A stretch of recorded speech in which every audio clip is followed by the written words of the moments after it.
Dia ucapkan banyak-banyak terima kasih atas kesempatan Bapak Ibu yang sudah waktunya yang sudah diluangkan untuk untuk melihat apa yang sudah yang tuangkan dalam aksi nyata selama mengikuti pendidikan guru penggerak kurang lebih 2 bulan sudah berjalan. Adapun kegiatan pada hari ini yaitu acara pokoknya adalah mendiseminasikan modul 1.4 yaitu tentang budaya positif.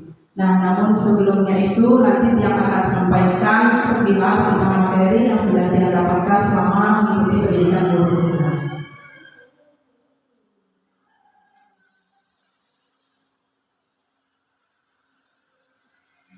Sebelum acara ini yang mulai, mari kita awali dengan menghaturkan panganjali umat.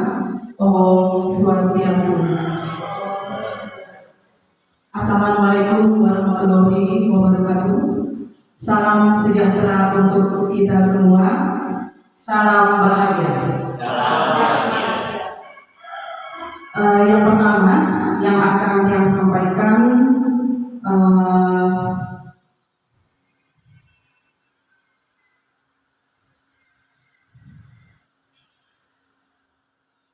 nah, sebelum kita mulai Bapak Ibu ya, karena ini agak siang begitu, dia awali dulu dengan ice breaking untuk menumbuhkan semangat Bapak Ibu dalam mengikuti kegiatan pada hari ini. Baik Bapak Ibu semuanya, ice breaking yang pertama, ayo bergerak. Jadi saya mohon kepada Bapak Ibu semuanya untuk berdiri di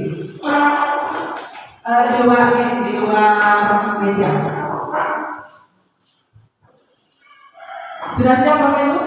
Siap. Semangat ya Bapak Ibu.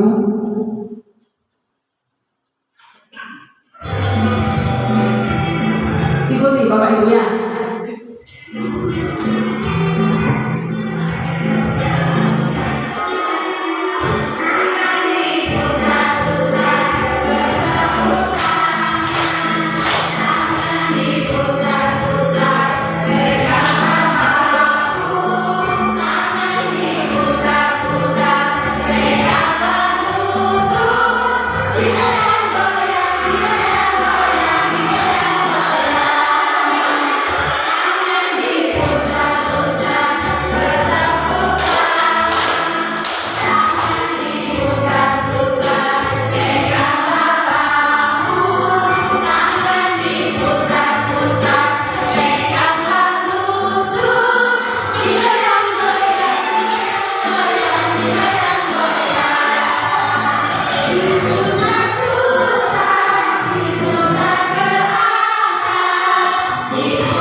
Gimana Bapak Ibu? Semangat? Semangat. Iya, terima kasih. Semangat lagi. Pagi. Yes. Sekali lagi, semangat lagi. Pagi. Yes. Terima kasih. Baiklah Bapak Ibu.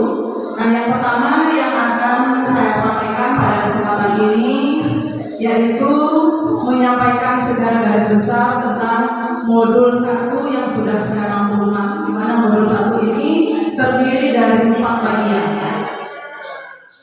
Bagian yang pertama adalah tentang filosofi pendidikan di Hajar Dewantara. Kemudian yang kedua, nilai dan peran guru penggerak. Yang ketiga adalah visi guru penggerak, dan yang keempat adalah budaya positif.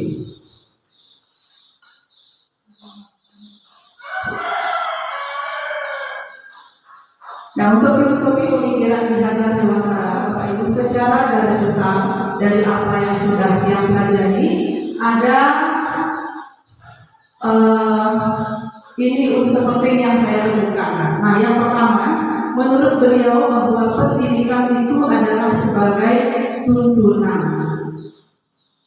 Jadi setelah mempelajari modul ini, saya mulai menyadari ternyata kita sebagai guru itu adalah sifatnya menuntun anak-anak yang sudah memiliki bakat, minat, dan potensi yang sudah tertanam pada dirinya. Jadi kita tidak lagi sebagai penuntun tugas-tugas anak. Nah, itu yang saya temukan kemarin. Terus terang kalau melihat ke diri saya, sebenarnya banyak kesalahan barangkali atau hal yang kurang pas yang sudah dia lakukan sebagai guru. Jadi sama halnya dengan seorang petani misalnya Bapak Ibu. Jika petani itu menanam padi, nah apa yang dilakukan oleh petani itu? Kalau petani itu bisanya adalah merawat tumbuhnya padi untuk menjadi padi yang berkualitas dengan melakukan pengairan, pemeliharaan, pemupukan, dan lain sebagainya. Jadi petani tidak mungkin berharap lebih menjadikan padi itu menjadi jagung. Begitu juga kita sebagai guru, Bapak Ibu. Kita harus menyadari bahwa anak itu sudah memiliki karakter, memiliki potensi tersendiri. Jadi tugas kita adalah menuntun mereka supaya nanti menjadi anak yang mendapatkan pengetahuan yang memang bermakna untuk hidupnya. Nah, kemudian yang saya dapatkan lagi adalah pendidikan berpusat pada anak. Jadi menurut Ki Hajar Dewantara, pendidikan yang kita berikan kepada anak itu memang harus benar-benar berpusat pada anak. Sebelum dia mempelajari modul ini, saya merasa sendiri saya pusat pembelajaran di kelas. Karena yang mengatur semua kegiatan di kelas itu adalah pada diri saya, yaitu sebagai guru. Nah, ternyata hal itu menyimpang dari apa yang disampaikan oleh Ki Hajar Dewantara. Jadi sekarang kita sebagai guru, bagaimana kita mengkondisikan pembelajaran di kelas itu supaya benar-benar terpusat pada anak. Kemudian yang ketiga ada istilah trilogi pendidikan. Nah, ini mungkin hal yang tidak asing lagi Bapak Ibu ya. Yang berbunyi ingarsu sunggurudu ingmadil mangkarso tuturi handayani. Ya. Nah, kemudian untuk maknanya, artinya di depan kita harus bisa menjadi tauladan bagi anak didik kita. Kemudian di tengah-tengah kita bersama-sama dengan murid kita membangun semangat mereka.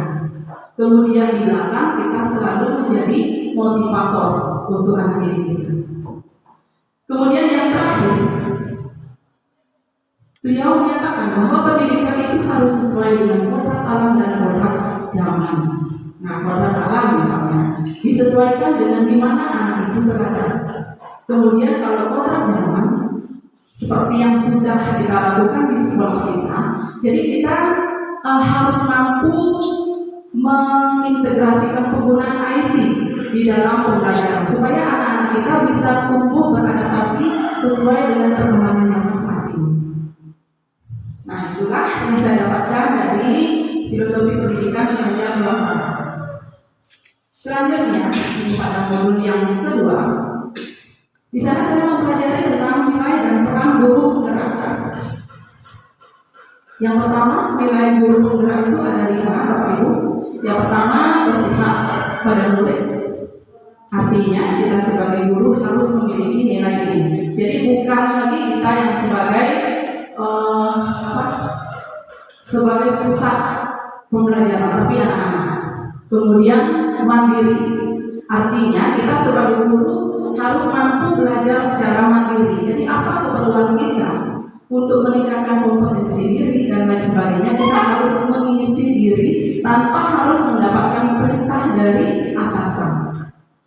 Yang ketiga adalah reflektif.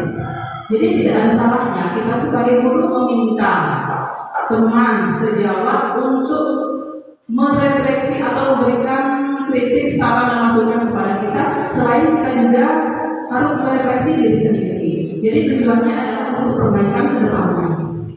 Kemudian yang keempat ada nilai kolaborasi.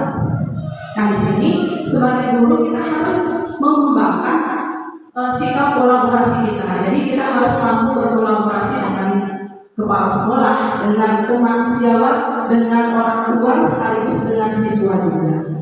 Nah itu harus dikembangkan. Dan yang terakhir adalah inovatif. Nah artinya kita sebagai guru harus juga mengikuti perkembangan zaman seperti saat ini. Jadi kita harus menyesuaikan diri dalam pembelajaran. Misalnya bagaimana kita memaksimalkan penggunaan IT, kemudian menggunakan media pembelajaran dan lain sebagainya. Jadi jika kita sendiri sudah memiliki nilai inovatif, maka itu nanti niscaya bisa kita tularkan kepada anak didik kita. Berikutnya, peran guru penggerak ada 5. Itu yang pertama, pemimpin pembelajaran.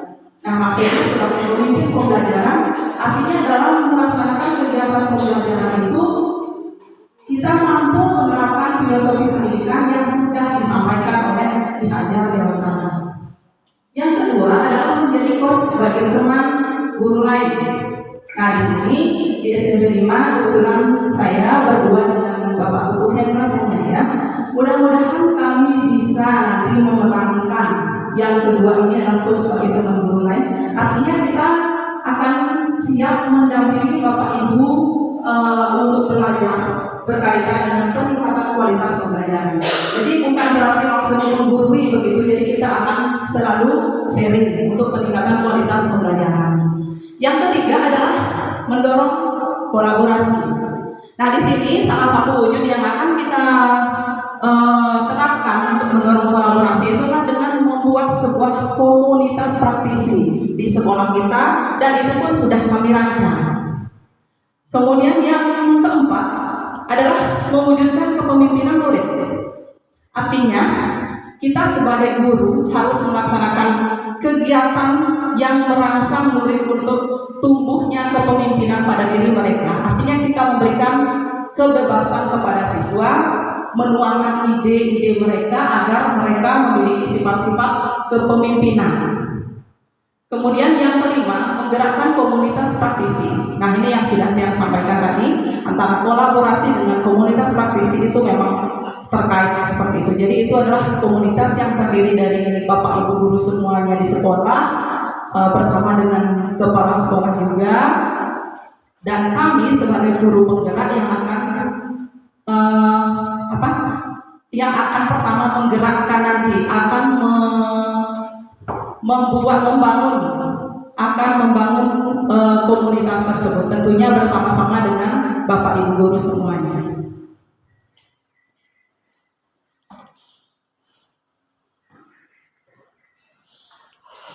Nah selanjutnya ini modul yang ketiga Bapak Ibu yang sudah saya pelajari adalah tentang visi guru penggerak. Nah seperti halnya di sekolah, hampir setiap tahun kita selalu mereview visi sekolah kita. Nah kalau saya di guru penggerak kemarin diajak untuk menyusun visi guru penggerak seperti itu. Nah pendekatan yang digunakan di sini adalah pendekatan inquiry apresiatif Bapak Ibu.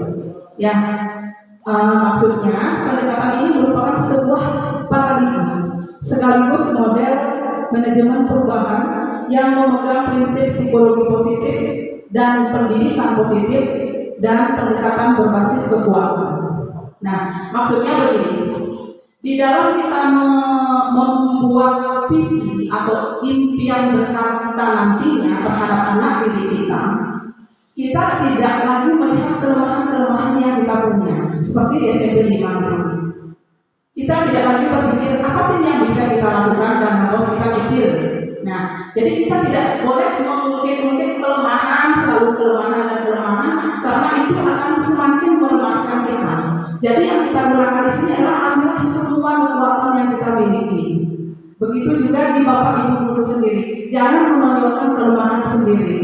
Jadi ambillah, saya yakin ya, semua guru, semua manusia itu pasti punya kelebihan. Jadi mari kita ambil nilai-nilai positif yang kita punya. Kita hilangkan kelemahan-kelemahan yang ada. Nah, begitulah maksudnya pendekatan inquiry apresiatif. Misalnya di sekolah ini kita lihat anak-anak apa sih kelebihannya, kemudian aset apa yang dimiliki sekolah, apa kelebihannya itu kita gali untuk menyusun sebuah visi.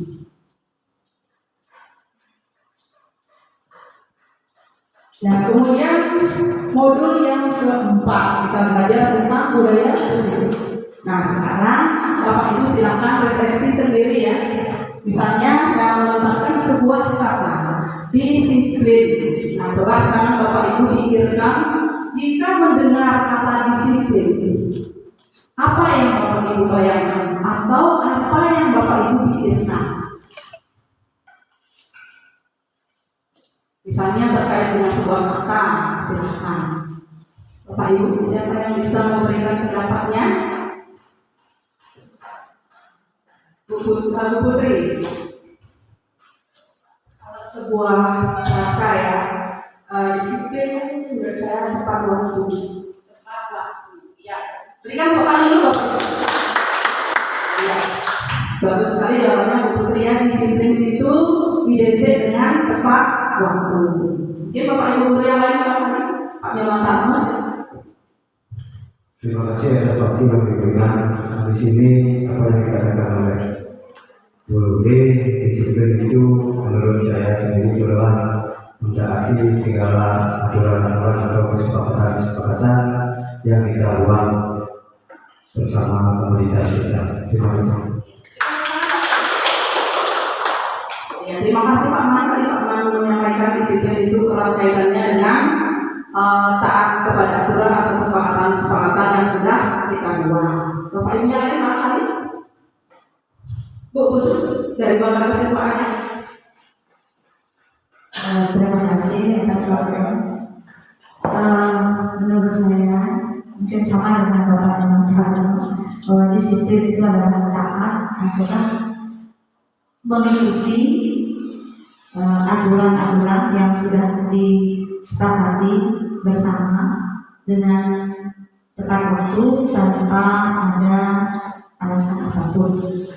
Itu menurut saya. Terima kasih. Ya, terima kasih ya Bu. Jadi dari ketiga jawaban tadi yang simpulkan, jadi kalau Bapak Ibu mendengar kata disiplin itu identik dengan tepat waktu, taat aturan, mentaati kesepakatan yang sudah disusun. Ya, semua jawaban Bapak Ibu benar. Ya, nah walaupun barangkali ada yang perlu disempurnakan. Nah, ini yang terbayang ya. Awalnya dia juga berpikirnya begini, disiplin itu identik dengan tertib, teratur, patuh pada aturan. Apakah Bapak Ibu sempat membayangkan disiplin itu ada hubungannya dengan hukuman? Ya. Ada kaitannya? Ya. Kalau tidak patuh berarti akan dihukum. Kalau tidak patuh aturan, akhirnya dihukum. Ketidaknyamanan ada juga. Ya. Yang juga sama berpikirnya seperti ini Bapak Ibu. Nah, setelah mempelajari betul, ternyata disiplin itu tidak hanya sebatas itu. Ya, nah di sini yang dapatkan menurut Bapak pendidikan kita, yaitu Bapak Muhajir Dewantara, menyatakan bahwa untuk mencapai kemerdekaan dalam konteks pendidikan kita saat ini, Untuk menciptakan murid yang merdeka, syarat utamanya adalah harus ada disiplin yang kuat. Nah, disiplin yang dimaksud adalah disiplin diri yang memiliki motivasi internal. Nah, jika kita tidak memiliki motivasi internal, maka kita memerlukan pihak lain untuk mendisiplinkan kita, atau yang disebut dengan motivasi eksternal. Nah, karena berasal dari luar, yang bukan dari dalam diri kita sendiri. Ya, seperti ini secara umum yang saya dapatkan. Jadi yang Bapak Ibu sampaikan tadi memang benar, tapi itu adalah mungkin masih secara khusus begitu, secara umumnya begini. Jadi yang maksud disiplin itu adalah munculnya benar-benar dari dalam diri kita. Bukan berarti tidak memerlukan motivasi eksternal. Nah, dalam hal tertentu, dalam konteks tertentu, jika kita melihat anak kita memang mungkin dalam perjalanannya itu perilakunya menyimpang begitu, jadi dia memerlukan motivasi dari luar diri kita sebagai guru yang berperan di sana. Tetapi kita harus menghilangkan kata hukuman, Bapak Ibu. Ya, bukan berarti jelek, hukuman itu tidak jelek. Hukuman itu bukan berarti tidak cocok. Cuma itu adalah pilihan terakhir, alternatif terakhir di dalam mendisiplinkan murid. Kalau barangkali cara-cara yang untuk menghindari hukuman sudah kita laksanakan, barangkali belum juga berpengaruh terhadap anak tersebut, barangkali untuk anak tertentu masih bisa diberlakukan, tapi sebaiknya dihindari.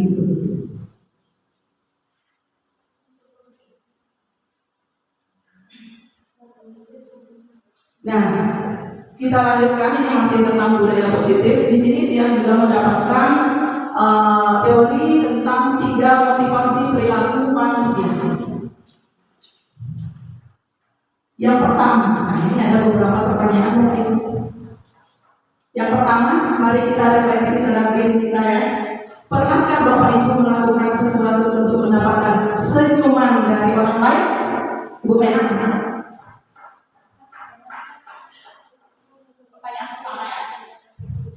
Pernahkah jujur begini, yang sebagai guru di SMP 5 dulu, hal itu sering saya lakukan pada waktu pagi hari dengan memotivasi anak-anak untuk selalu bisa berdisiplin bekerja di pagi hari dalam melaksanakan gerakan lingkungan.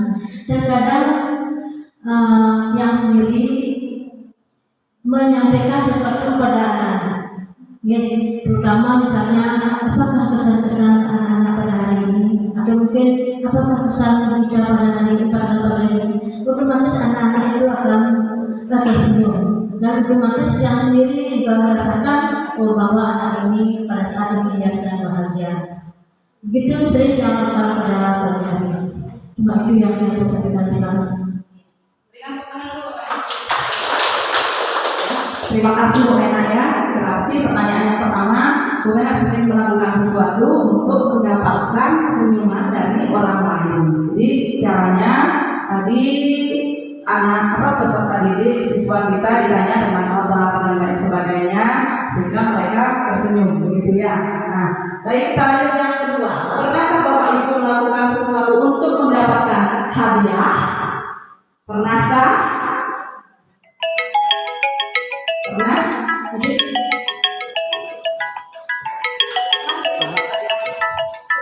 Terima kasih Bu. Jadi kalau kita untuk melakukan sesuatu ya, itu pada ujung-ujungnya sebenarnya ya, itu memerlukan sesuatu. Jadi dalam hal ini ya, dalam konteks pendidikan ya, jadi untuk hadiah, jadi itu sebenarnya merupakan suatu motivasi ya. Jadi kita tidak pungkiri juga ya, apalagi terhadap anak sendiri ya, terhadap siswa. Jadi itu biasanya itu identik ya, sesuatu yang dilakukan ya, itu nantinya ujung-ujungnya hadiah ya. Akan tetapi dalam konteks pendidikan itu ada hadiah terhadap hadiah itu lain bentuk modelnya. Jadi merupakan suatu motivasi kepada hadiah.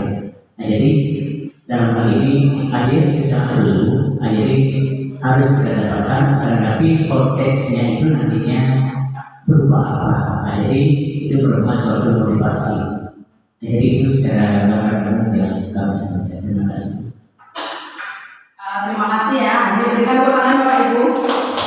Ya. Dari jawaban tadi yang tangkap bahwa pernah begitu ya, apalagi ke anak didik kita, cuman hadiahnya berbentuk apa. Nah, itu artinya masih orientasinya ke hadiah. Nah, pertanyaannya lainnya hampir sama. Pernahkah Bapak Ibu melakukan sesuatu untuk mendapatkan uang? Pasti pernah ya. Apalagi anak-anak. Nah, kita saja sering begitu ya. Kemudian pertanyaan berikutnya, untuk kenyamanan atau menghindari rumah, pernahkah Bapak Ibu merasa terpaksa, misalnya saya harus pagi-pagi masuk, saya takut ditegur oleh Bapak Kepala Sekolah. Pernahkah seperti itu? Pernah juga, tapi jarang. Nah, kemudian pertanyaan yang terakhir, atau mungkin ada alasan lain Bapak Ibu melakukan sesuatu. Ya, nah dari beberapa pertanyaan refleksi itu, sekarang kita lanjutkan melihat 3 motivasi perilaku manusia. Nah, seperti ini Bapak Ibu ya. Sekarang kita lihat diri kita. Di sini ada 3 motivasi perilaku manusia. Yang pertama adalah untuk menghindari ketidaknyamanan atau hukuman. Ya, misalnya anak-anak datang tepat waktu jam 6.30. Kita tidak tahu kenapa sih alasan anak-anak itu datang jam 6.30. Apakah supaya mereka tidak dicatat dalam buku terlambat? Atau apakah supaya mereka tidak dimarahi oleh bapak ibu gurunya? Ataukah ada alasan lain? Yang kedua, motivasinya adalah untuk mendapatkan imbalan atau penghargaan dari orang lain. Misalnya, kalau saya datang pagi-pagi, saya akan dipuji oleh guru terkenal, itu misalnya dari anak-anak. Kalau saya datang tepat waktu, saya akan disanjung di sekolah oleh semua bapak ibu guru. Nah, itu untuk mendapatkan imbalan. Penghargaan itu tidak harus berupa barang bapak ibu, berupa pujian juga bisa. Kemudian alasan motivasi yang ketiga adalah untuk menjadi orang yang mereka inginkan dan menghargai diri sendiri dengan nilai-nilai yang mereka percaya. Nah, dari 3 motivasi ini, yang nomor 1 dan nomor 2 itu dikategorikan motivasi ekstrinsik. Artinya ada pengaruh orang lain di sana. Ya, belum dari dirinya sendiri. Sedangkan yang ketiga itu disebut dengan motivasi intrinsik. Sudah dari dalam diri sendiri. Nah, ini kita coba untuk menanamkan kepada anak-anak bagaimana supaya motivasi intrinsik itu tertanam dari diri anak. Jadi sebelum kepada anak-anak kita dulu yang belajar Bapak Ibu ya, sama halnya dengan yang sendiri. Waktu beberapa hari mengikuti PGP, ada pertanyaan, Bapak Ibu guru mengikuti PGP karena apa? Apa alasannya? Seperti itu. Dia jujur jawab, karena saya ditunjuk oleh atasan. Karena saya merasa tidak enak untuk menolak. Karena memang itu yang saya alami awalnya. Nah, selanjutnya, setelah beberapa hari, beberapa minggu masuk di PGP, mulailah muncul motivasi intrinsik. Ternyata setelah mengikuti pendidikan itu banyak sekali ilmu-ilmu yang saya dapat, sehingga nantinya saya berkeinginan untuk menjadi guru yang jauh lebih baik sebelum mengikuti PGP. Ya, itu yang terjadi pada diri yang sendiri. Ya, yakin semua manusia termasuk bapak ibu guru pasti punya motivasi ekstrinsik, intrinsik pun pasti ada. Terutama Bu Mena, ini dia kasih contoh. Ya, Bu Mena dari sebelum berstatus apakah dulu guru honor, kontrak sebelumnya selalu datang pagi. Alasannya apa? Bukan karena takut ditegur, bukan untuk mendapat pujian, tapi karena itu memang panggilan hati nurani. Sebagai seorang guru saya harus menjadi tauladan. Betul Bu Mena begitu ya? Ya, seperti itulah contoh motivasi intrinsik. Tapi kalau contoh lain, ya tangan Bu Mena ya, itu dicontoh.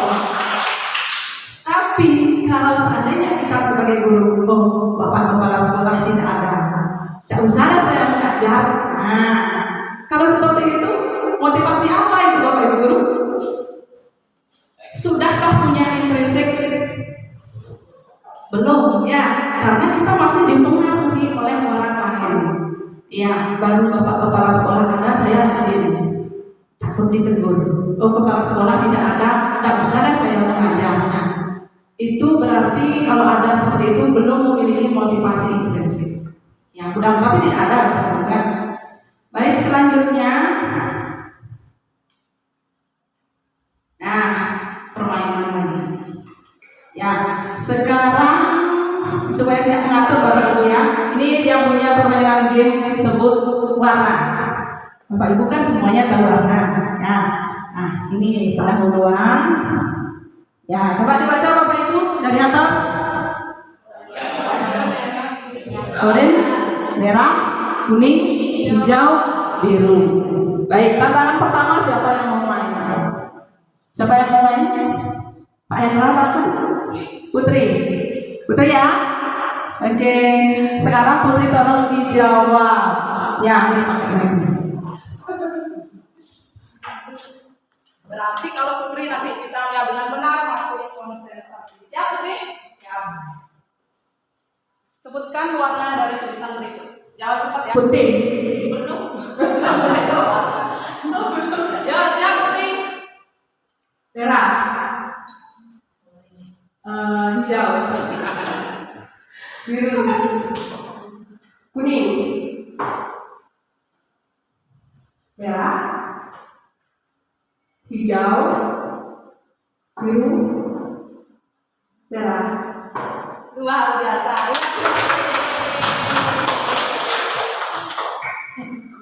Nah, itu artinya betul terjawab Putri Bapak Ibu?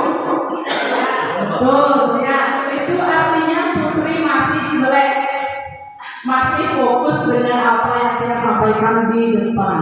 Ada yang mau coba lagi? Cukup ya? Nah, agak fokus. Tadi kalau Putri salah menjawab, berarti Putri pikirannya sudah entah di mana. Syukurlah, Putri sudah mewakili Bapak Ibu semuanya. Berarti Bapak Ibu semua masih masih tertarik mendengarkan saya berbicara di depan.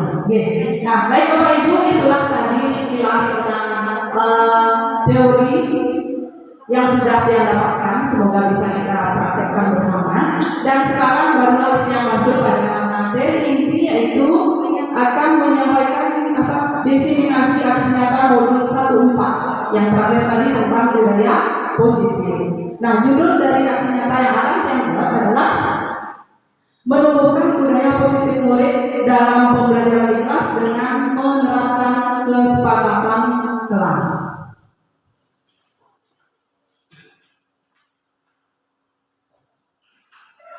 Nah, adapun yang melatar belakangi kegiatan yang akan saya laksanakan yaitu berkaitan dengan membuat kesepakatan kelas untuk menumbuhkan disiplin positif adalah mengingat kembali tentang filosofi pendidikan menurut Ki Hajar Dewantara yang sudah saya sampaikan di awal tadi. Menurut Ki Hajar Dewantara, pendidikan itu adalah sifatnya menuntun, ya, menuntun segala kodrat yang ada pada anak agar mereka dapat mencapai keselamatan dan kebahagiaan yang setinggi-tingginya, baik sebagai manusia maupun sebagai anggota masyarakat. Sedangkan pendidik dalam hal ini adalah menuntut tumbuh dan hidupnya kekuatan kodrat yang ada dalam diri anak agar dapat memperbaiki lakunya.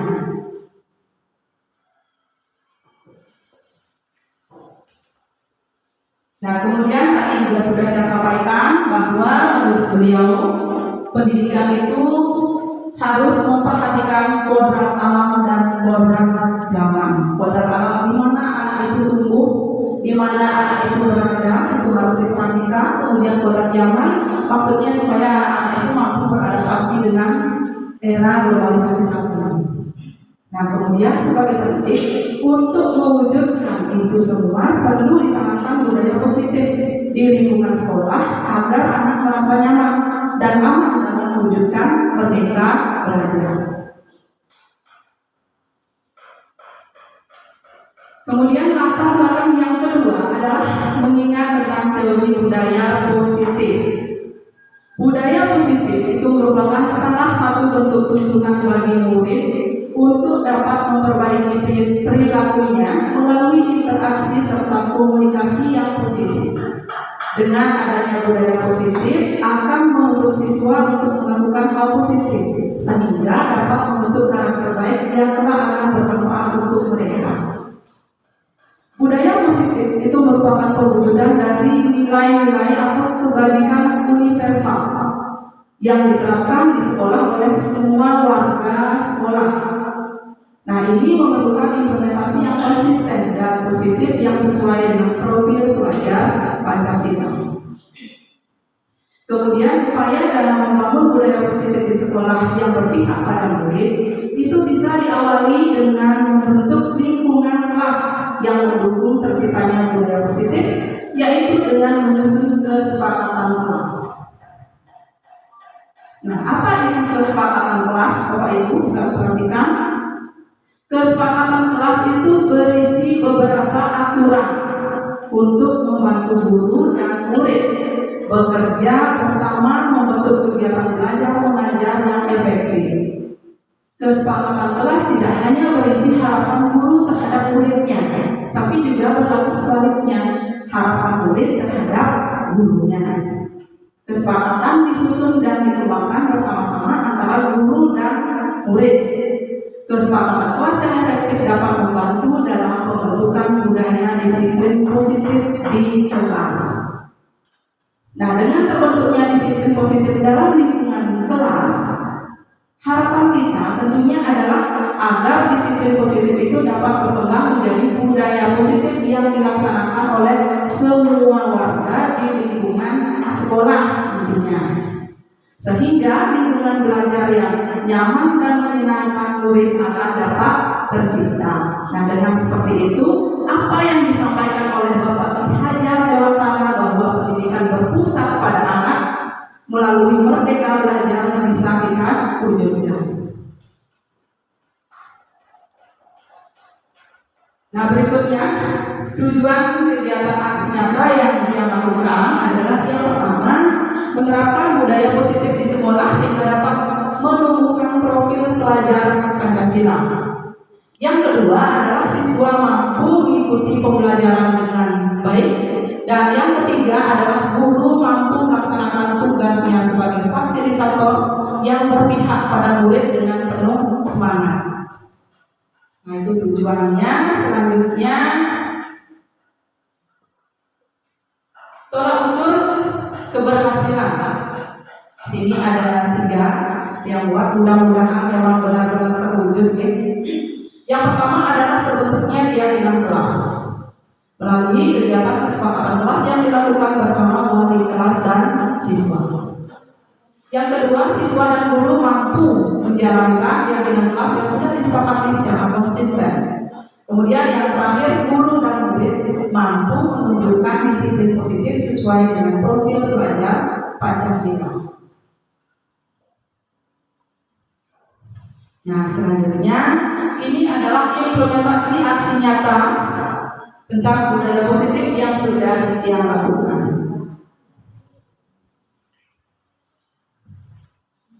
Baik, yang pertama yang berkaitan dengan disiplin positif. Disiplin positif sudah yang sampaikan tadi, itu merupakan sebuah pendekatan mendidik anak untuk melakukan kontrol diri dan membentukkan kepercayaan diri. Disiplin berbeda sama sekali dengan hukuman, meskipun disiplin sering diterapkan dengan menggunakan teknik hukuman.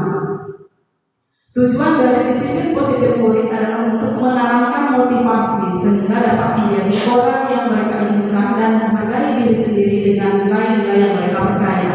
Artinya ini adalah motivasi intrinsik.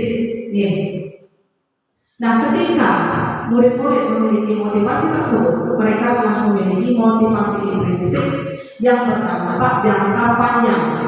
Motivasi yang tidak akan terpengaruh pada adanya hukuman atau hadiah. Mereka akan tetap berperilaku baik dan berlandaskan nilai-nilai kebajikan karena mereka ingin menjadi orang yang menjunjung tinggi nilai-nilai yang mereka hargai. Nah, seperti ini Bapak Ibu, contoh kegiatan yang sudah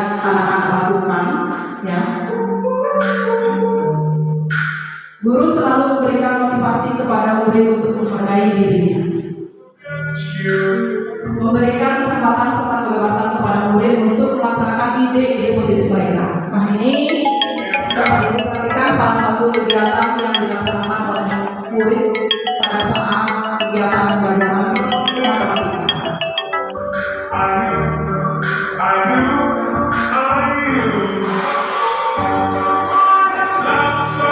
Kegiatan tersebut adalah mereka melakukan refleksi terhadap pembelajaran matematika yang sudah mereka ikuti, yaitu dengan membuat sebuah infografis.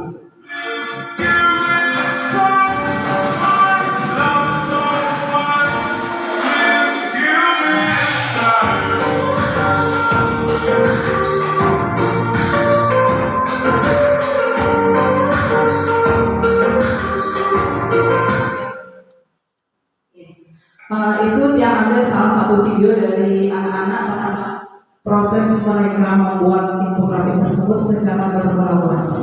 Nah, di sini juga kita tampilkan gambar pada saat kegiatan pramuka kita berikan kepercayaan kepada mereka untuk meluangkan ide-ide positif mereka. Kemudian ini siswa berdiskusi. Selanjutnya, kebutuhan dasar manusia. Nah, ini perlu kita pahami Bapak Ibu ya. Manusia memiliki 5 kebutuhan dasar. Nah, yang pertama ada namanya bertahan hidup atau survival. Kemudian yang kedua adalah kebutuhan akan cinta dan kasih sayang. Kebutuhan yang ketiga adalah kebutuhan akan kebebasan. Kemudian yang keempat adalah kebutuhan akan kesenangan. Dan yang terakhir kebutuhan akan kekuasaan. Setiap manusia memiliki ini Bapak Ibu, termasuk kita. Tidak anak saja, Bapak Ibu juga sama. Ya, 5 kebutuhan dasar manusia.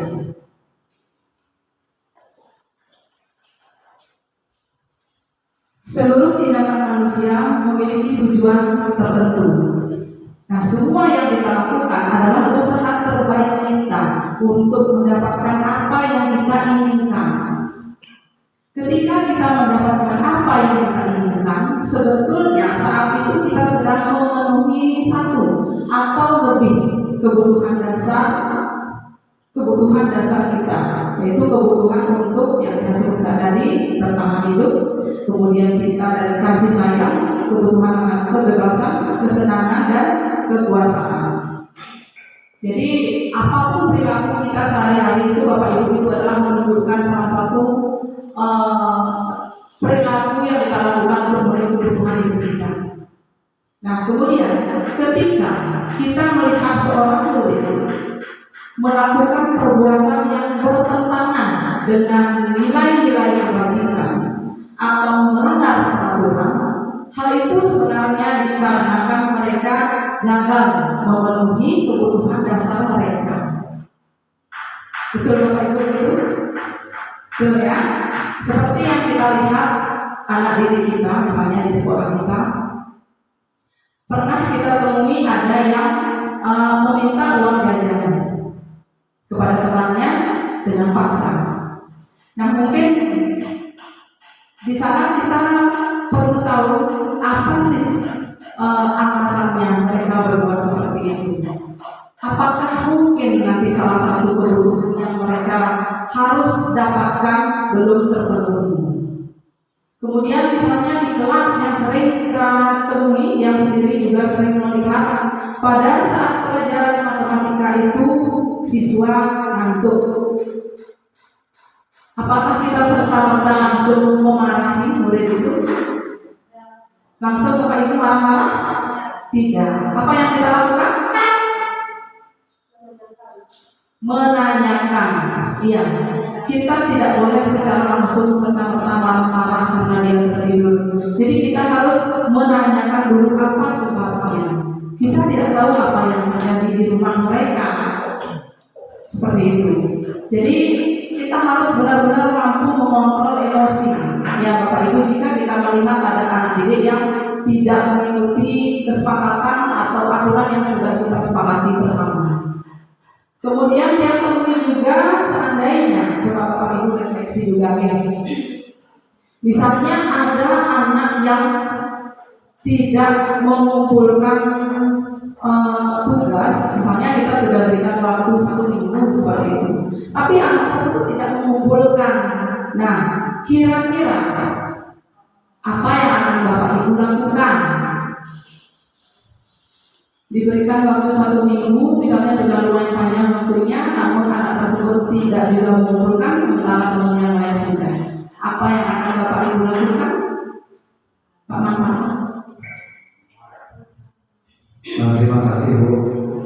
Seandainya saya sebagai guru menemukan siswa disuruh mengerjakan tugas itu mengumpulkan besok dan tidak mengumpulkan dia bisa sampai 1 minggu. Pertama saya menanyakan kepada siswa tersebut apa kendalanya tidak bisa membuat tugas.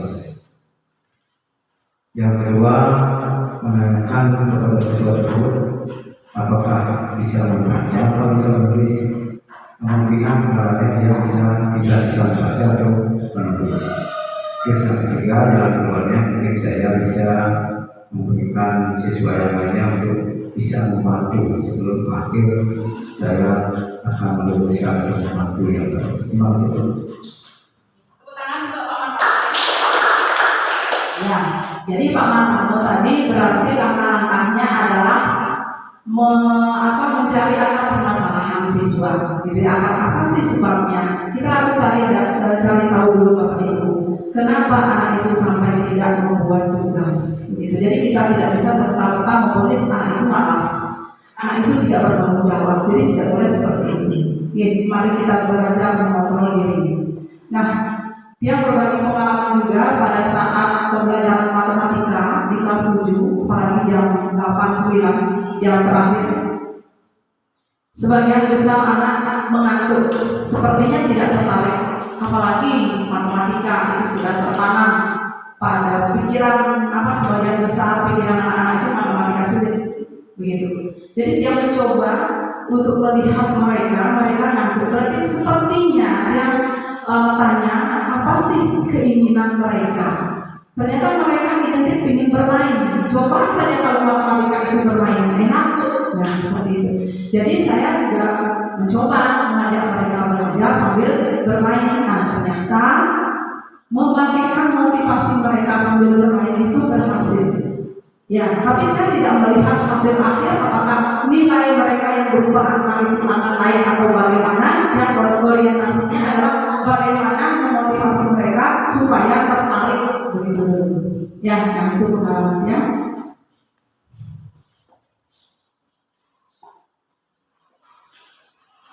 Nah, ini Bapak Ibu yang berkaitan dengan pemenuhan kebutuhan dasar murid, implementasi yang sudah dia lakukan. Seperti yang saya sampaikan tadi, anak-anak memiliki kebutuhan akan kesenangan.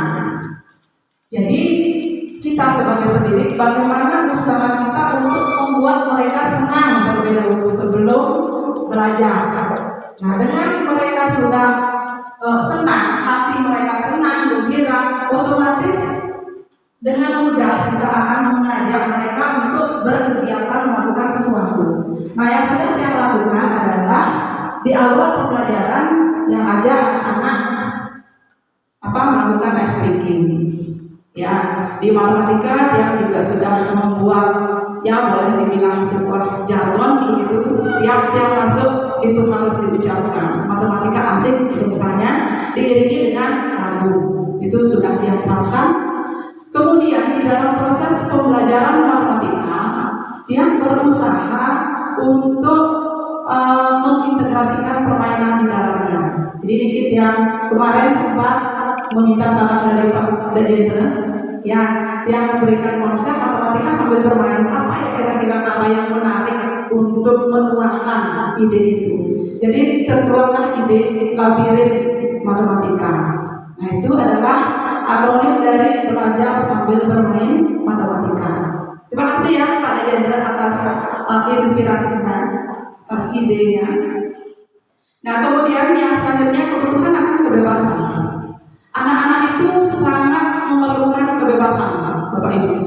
Jadi yang lakukan adalah memberikan mereka kebebasan untuk berdiskusi. Jadi pembelajaran tidak harus di dalam kelas begitu, bisa kita lakukan di luar kelas supaya mereka mendapat suasana baru ya. Saya juga kemarin sempat juga dalam pembelajaran matematika.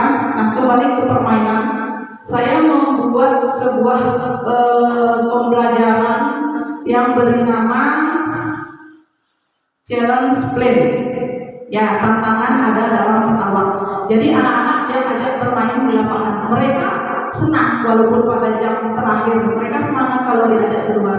Jadi dia membuatnya sebuah pesawat kertas, begitu, masing-masing anak yang berikan kertas.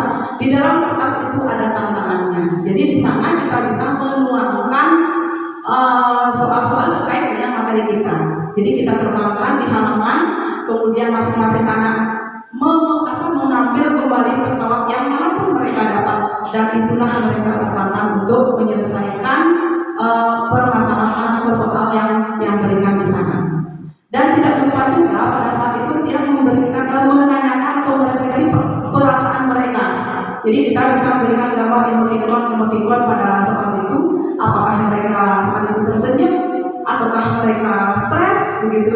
Jadi itu bisa kita gunakan sebagai refleksi Bapak Ibu. Senangkah mereka dengan pembelajaran kita, ataukah mereka merasa sedih begitu, membosankan, tidak suka. Jadi kita bisa melihat langsung. Nah, di sini untuk kebebasan, dia juga memberikan kebebasan membuat hasil karya. Kebebasan membuat hasil karya. Nah, yang saya terapkan adalah di kelas 9 untuk merefleksi hasil pembelajaran. Ada pernah dia membuatkan tugas, memberikan mereka tugas untuk membuat sesuatu yang mencerminkan hasil belajar mereka. Ada anak-anak yang membuatnya dalam bentuk video menggunakan aplikasi, ada yang barangkali pakai Canva, kemudian aplikasi banyak yang anak-anak senangi itu mereka pakai. Yang sendiri juga tidak begitu tahu aplikasinya. Kemudian ada yang membuatnya berupa infografis yang suka menggambar. Kemudian bahkan di kelas 9B kemarin, ya udah kelas 9B ada yang membuat TikTok. Ya, materi apa yang sudah dia sampaikan diulas kembali oleh mereka dengan menggunakan TikTok. Seperti itu Bapak Ibu.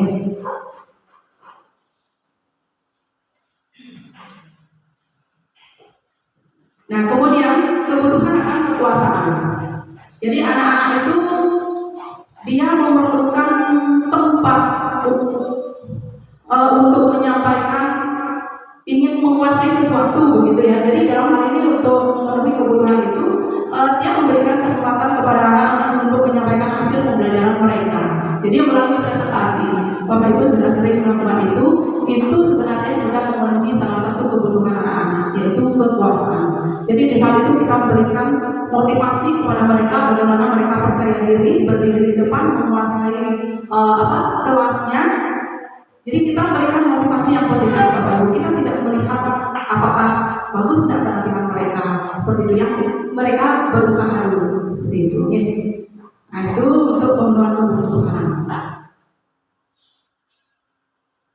Selanjutnya tentang posisi kontrol guru. Nah, di sini menurut Diana Gosen ada 5 posisi kontrol yang diterapkan seorang guru, orang tua ataupun atasan dalam melakukan kontrol. Bapak Ibu perhatikan nih, ada posisi kontrol sebagai penghukum, pembuat orang merasa bersalah, kemudian teman, monitor atau pemantau, dan yang terakhir adalah posisi manajer. Nah, sekarang Bapak Ibu coba posisikan diri Bapak Ibu saya ada di mana? Ya, penghukum, membuat orang merasa bersalah terhadap murid-murid, apakah merasa memposisikan diri sebagai teman bagi mereka, sebagai pemantau ataukah manajer? Ya, sekarang kembali yang meletakkan pertanyaan kepada Bapak Ibu untuk menilai diri sendiri Bapak Ibu berada di posisi mana? Sudah terbayang Bapak Ibu? Sudah. Di Isman barangkali ya, berada di posisi manakah di Isman selama ini? Terima kasih. Kalau saya cenderung ke posisi teman, karena saya pribadi menganggap masih berada satu generasi seperti itu. Jadi ketika menyampaikan materi pelajaran IPS yang kontekstual, kadang masih relate, masih nyambung dengan bahasa mereka. Gitu. Terima kasih Dek Isman ya. Berikan tepuk tangan. Nah ternyata Dek Isman selama ini katanya berada memposisikan dirinya itu sebagai posisi teman untuk murid-murid, karena mengingat umur masih sebayanya tidak jauh beda gitu deh ya. Di samping itu supaya suasananya lebih santai atau relax. Bu Eni barangkali. Bu Eni posisi apa? Terima kasih atas waktunya.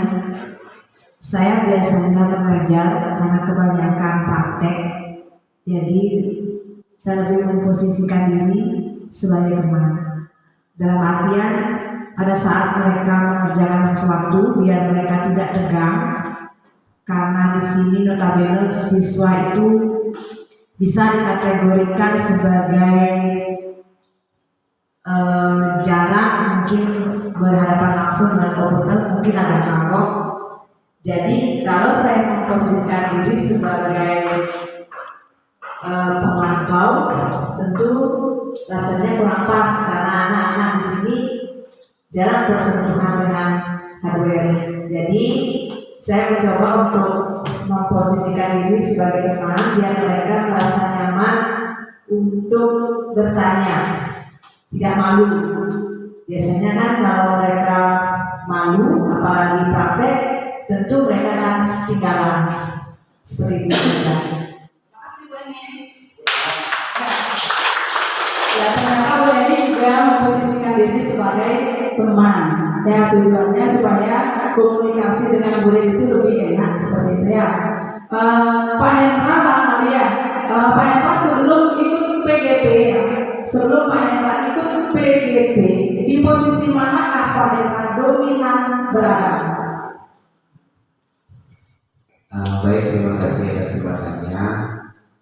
Sebelum yang mengikuti program pendidikan guru penggerak, biasanya yang paling sering dia lakukan adalah berada pada posisi 1 dan posisi 2, yaitu menghukum dan membuat orang merasa bersalah. Kenapa seperti itu?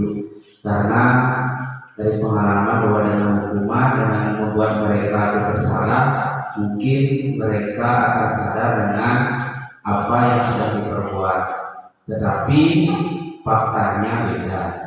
Itu ketika mereka sudah dihukum paling 1-2 hari mereka sadar, setelah itu kembali kepada karakteristiknya yang semula. Seperti itu. Nah kemudian setelah dia mengikuti program guru pendidikan guru penggerak ini, lambat laun ternyata apa yang dia lakukan itu sebenarnya keliru. Sehingga hari ini dan seterusnya dia akan mulai belajar bagaimana memposisikan kontrol sebagai manajer, yaitu bagaimana mengungkapkan bahwa dirinya biar sadar atas kesalahannya yang dilakukan. Terima kasih. Luar biasa Pak Hendra ya, berikan tepuk tangan Bapak Ibu.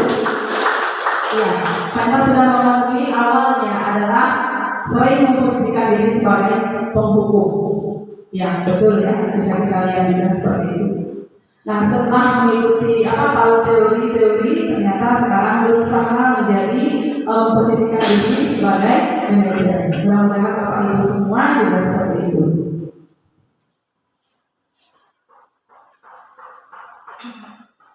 Nah ini Bapak Ibu yang berikan gambaran sedikit sebagai penghukum itu seperti apa sih?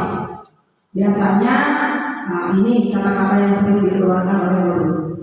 Patuhi aturan saya, awas. Nah bahasanya agak keras. Kamu selalu saja salah. Itu sudah menghukum secara batin, Bapak Ibu ya. Hukuman itu tidak hanya bersifat fisik. Apalagi menyuruh murid jongkok bangun 10 kali, padahal pelajaran di kelas hukumannya jongkok bangun. Nah itu sudah menghukum Bapak Ibu. Nah kemudian yang kedua membuat orang merasa bersalah. Sepertinya ini sering terjadi ya. Coba perhatikan kalimat-kalimat. Ibu sangat kecewa sekali dengan kamu. Memang tidak keras atau tidak membentak, lembut, tapi menyakitkan. Ya, ibu sangat kecewa sekali dengan kamu. Berapa kali Bapak harus memberitahu kamu ya. Nah, itu lembut Bapak Ibu, tetapi itu sebenarnya Bapak Ibu berada di posisi membuat orang merasa bersalah. Kemudian di posisi sebagai teman. Nah, ini barangkali yang lebih dominan tadi ya. Ini beberapa kalimat yang sering terlontar. Ini hanya contoh ya Bapak Ibu. Ayo bantulah demi Bapak. Ayo bantulah nak. Tolong jaga dong kebersihan ruangan ini biar ibu tidak marah nanti. Seperti itu misalnya. Atau kalian yang rumah, ayo dong bersih-bersih, ayo bersama-sama gitu misalnya. Itu sebagai teman. Kemudian sebagai pemantau. Kalau sebagai pemantau ini sifatnya yang agak tegas, ya tidak seperti posisi teman. Nah, pertanyaan yang sering muncul di sini, peraturannya apa? Apa yang pernah kamu lakukan? Artinya kalau dilihat dari kalimat-kalimat ini Bapak Ibu itu seperti mendidik anak gitu. Ya, memang sih bagus juga, tetapi ada yang lebih baik lagi posisinya gitu ya. Kalau pemantau itu sanksinya itu identik dengan konsekuensi. Jadi masih ada hubungan antara apa yang dilakukan, kesalahan apa yang dilakukan siswa dengan apa yang dilakukan untuk menebusnya gitu. Nah, kemudian yang terakhir ini adalah posisi manajer. Ini adalah posisi terakhir yang hendaknya kita pelajari dan supaya kita mampu sebagai pendidik, sebagai orang tua juga di rumah, bagaimana memposisikan diri sebagai manajer. Nah, manajer itu seperti apa? Manajer itu adalah posisi mentor di mana guru berbuat sesuatu bersama dengan murid, mempersilahkan murid mempertanggungjawabkan perilakunya, kemudian mendukung murid agar dapat menemukan solusi atas permasalahannya sendiri. Itu namanya posisi manajer. Jadi tanpa ada tekanan, tanpa ada tekanan, tanpa membuat murid itu takut, tanpa membuat murid merasa sakit hati, sakit fisik, ya itu tidak ada. Nah, tujuannya di sini adalah agar murid dapat menjadi pribadi yang mandiri, merdeka, dan bertanggung jawab atas segala perilaku dan sikapnya, yang pada akhirnya dapat menciptakan lingkungan yang positif, nyaman dan aman. Nah, kalau di rumah barangkali juga Bapak Ibu guru belum semuanya mampu memposisikan diri sebagai manajer, ya, terutama dia sendiri belum mampu sampai saat ini, walaupun teori sudah didapatkan. Kalau di sekolah emosi lebih terkontrol, tapi kalau di rumah, kalau saya sendiri dengan anak, sering sekali menjadi pembuat rasa bersalah. Kalau menghukum tidak terlalu, kalau dia sendiri menghukum tidak. Pembuat rasa bersalah yang paling sering yang lakukan, mungkin yang paling sering yang lakukan, mungkin sering anak itu sepertinya sakit hati mendengar kata saya, tidak galak, tetapi menyakitkan sepertinya. Nah, sekarang setelah tahu ini dia berusaha pelan-pelan sedikit demi sedikit untuk mengubah diri, memposisikan diri sebagai manajer dimanapun kita berada, di rumah maupun di sekolah. Jadi buat supaya anak-anak kita itu merasa nyaman, damai, bertanggung jawab dengan dirinya, bertanggung jawab, bukan dia bertanggung jawab karena tertekan, tidak, kita biarkan dia kebebasan tapi dalam batas-batas tertentu seperti itu. Nah, ini kembali dia menjelaskan untuk posisi manajer. Ini biasanya kalimat-kalimat yang sering terlontar ya kalau kita di sekolah. Misalnya ada seorang murid atau beberapa murid yang akan melakukan kesalahan seperti itu. Jadi kita bertanya, apa yang kita yakini? Jadi tidak bermarah gurunya gitu. Apa yang kita yakini? Nah, kembali ke keyakinan kelas yang sudah dibuat. Kemudian apakah kamu meyakininya? Jika kamu meyakininya, apakah kamu bersedia untuk memperbaikinya? Jadi semua jawaban itu muncul dari murid. Begitu kita hanya melontarkan pertanyaan-pertanyaan pemantik. Jadi mereka sendiri akan menemukan. Dan jika kamu memperbaiki ini, hal ini menunjukkan apa tentang dirimu? Apa rencana kamu untuk memperbaiki hal ini? Jadi mereka yang berpikir sendiri, apa yang akan saya lakukan? Bukan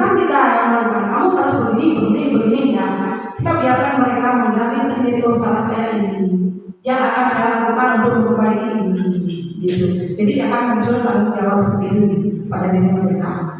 Nah, tugas seorang manajer bukan untuk mengatur perilaku seseorang. Jadi kita membimbing murid untuk dapat mengatur dirinya. Itu Bapak Ibu. Nah, ini implementasi aksi nyata posisi kontrol ibu sebagai manajer. Ini mungkin Bapak Ibu juga sudah sering melaksanakan ini, barangkali lebih ya. Ini sebagian yang sampaikan tampilkan, yaitu menemukan kemandirian murid. Jadi kita berikan kebebasan mereka dalam menjawab persoalan atau materi-materi yang kita berikan di kelas. Apakah mereka senangnya belajarnya sendiri, ataukah mereka sukanya berkelompok memecahkan masalah. Jadi kita berikan kebebasan kepada mereka. Kemudian yang kedua, ini menjadikan murid yang bertanggung jawab. Nah, ini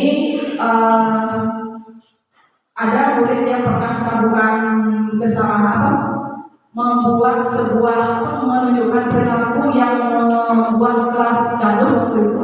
Jadi dia mencoba untuk menyelesaikan permasalahan itu dengan melakukan restitusi. Nanti akan disampaikan apa itu restitusi. Itu tujuannya adalah untuk menjadikan murid lebih bertanggung jawab.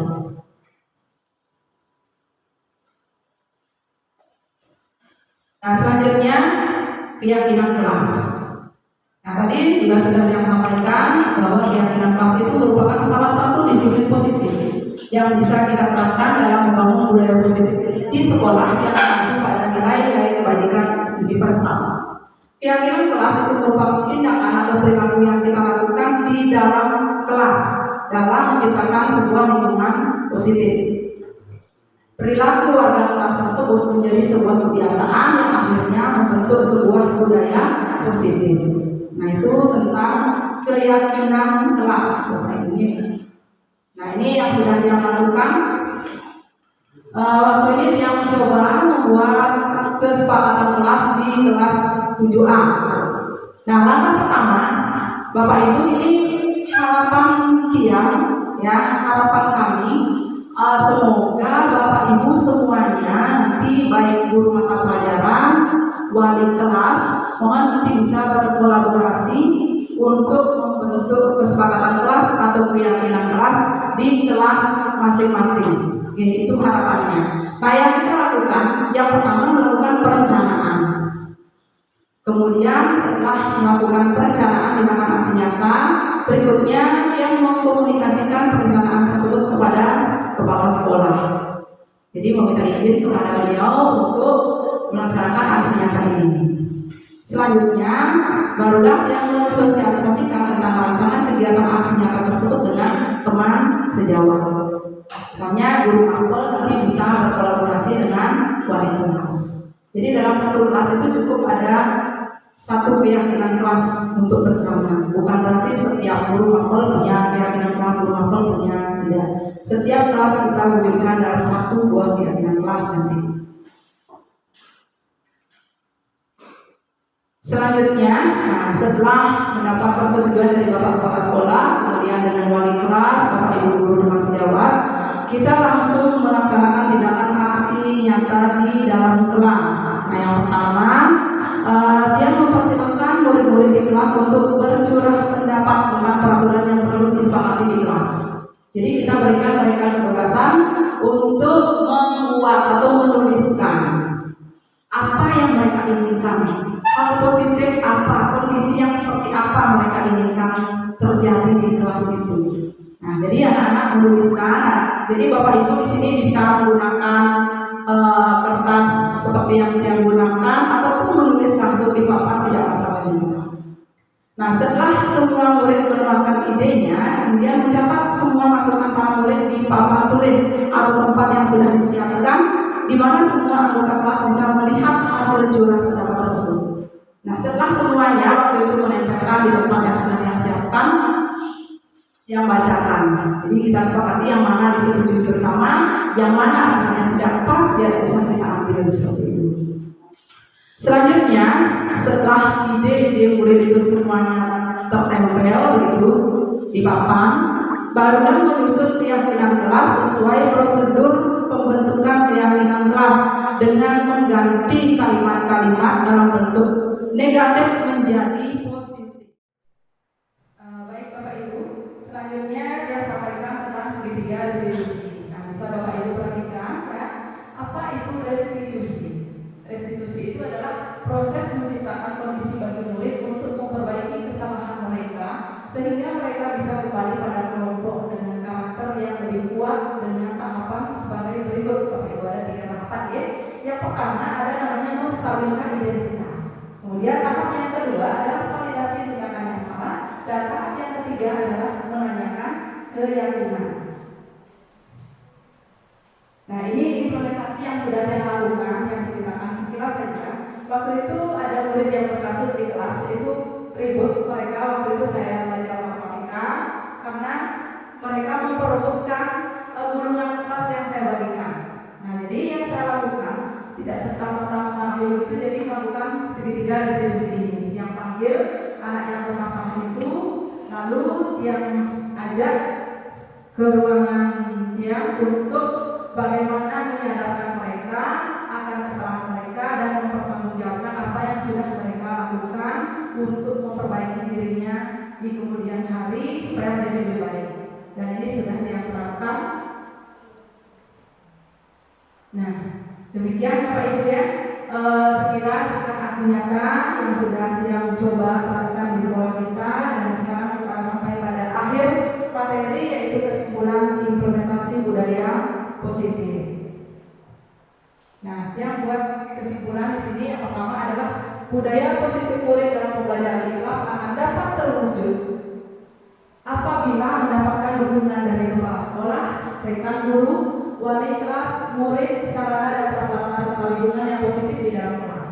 Kesimpulan yang kedua adalah untuk mewujudkan pembelajaran yang menyenangkan dan berpihak pada murid perlu adanya lingkungan positif, aman, dan nyaman. Kemudian yang ketiga, budaya positif akan dapat mengembangkan karakter bagi semua warga sekolah jika nantinya sehingga nantinya memiliki profil pelajar Pancasila. Nah, demikian Bapak Ibu kesimpulannya ya. Nah, sekarang sebagai akhir, sebagai penutup, sekarang saya minta respon dari Bapak Ibu guru memberikan sebuah refleksi dari apa yang sudah saya sampaikan tadi. Apakah mau mengomentari materinya boleh, mengomentari penampilan saya juga, karena ini adalah pengalaman pertama berdiri di depan Bapak Ibu ya dalam menyampaikan materi. Yang berikan kesempatan kepada Bapak Ibu untuk memberikan refleksi singkat tentang kegiatan hari ini. Siapa yang bersedia? Pak Matarmo. Terima kasih sudah berikan kalian kepada Bu mengizinkan kita untuk merefleksi atau berkomentar terakhir mengenai apa yang disampaikan oleh Bu Lode selaku calon guru penggerak di SMP Mangguluyo, yang benar adalah sangat positif bagi saya sebagai guru. Ada implementasi atau materi yang dibawakan oleh Bu Lode sehingga saya sebagai guru bisa mengimbaskan kepada anak didik, terutama untuk restitusi apa yang disampaikan oleh tadi dalam hal-hal sebagai teman, sebagai manajer maupun pemantau terhadap siswa yang ada di sekolah. Tidak lagi istilahnya ada hukuman atau memberikan kesalahan. Tidak ubah mindset kita sebagai guru untuk arah yang lebih baik. Terima kasih Bu. Terima kasih Pak Man. Berikan tepuk tangan Bapak Ibu.